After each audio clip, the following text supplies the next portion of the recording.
Insetti da sgranocchiare come snack o sotto forma di farine alimentari, la nuova frontiera dell'alimentazione potrebbe essere proprio questa, nonostante in molti storcano il naso all'idea di ingerire un insetto.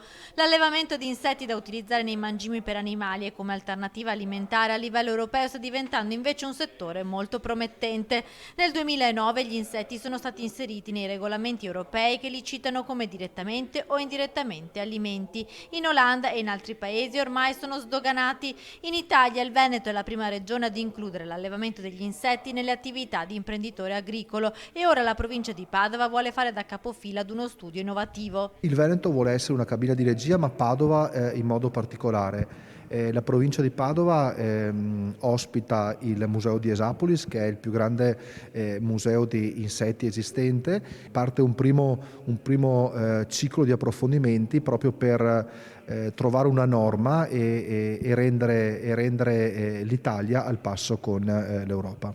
Tutto parte da Esapolis, il grande museo provinciale degli insetti. Gli insetti sicuramente sono un settore importantissimo non solo per l'alimentazione umana ma anche per animali da reddito. Pensiamo alla gallina quanto è felice quando può mangiare un insetto rispetto a un mangime, e vi assicuro che la sua felicità si trasforma in qualità sia del prodotto carne che del prodotto uovo.